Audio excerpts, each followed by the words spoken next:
Pernikahan pesepak bola Pratama Arhan dengan Aziza Salsya sempat menuai perhatian saat berlangsung pada 20 Agustus 2023 lalu di Jepang.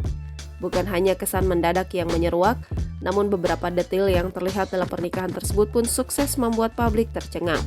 Salah satu yang belakangan terkuak adalah harga fantastis di balik cincin kawin yang dipakai Aziza Salsya dalam pernikahannya itu. Memang, saat mempersunting Aziza Salsya, Pratama Arhan memberikan sejumlah seserahan yang berisi barang-barang keluaran brand fashion terkemuka di dunia. Sebagai simbol ikatan janji di antara mereka, pesepak bola asal Blora itu juga memberikan sebuah cincin berlian sebagai mas kawin. Yang kemudian menarik perhatian publik ialah harga fantastis di balik cincin yang diberikan Arhan pada Aziza Salsya.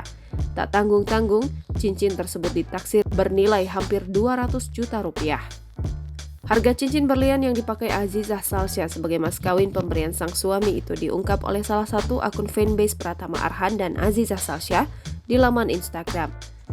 Akun dengan nama @azizaharhan.wiring menyebut jika cincin yang dipakai Aziza Salsya itu merupakan keluaran brand ternama yang bernilai sekitar 183 juta rupiah. Tak pelak, unggahan tersebut pun ramai dikomentari oleh warganet. Banyak yang tak menyangka jika dibalik kesederhanaannya, Pratama Arhan termasuk pribadi yang total untuk momen bahagianya tersebut. Jangan lupa subscribe, share, komen, dan like ya!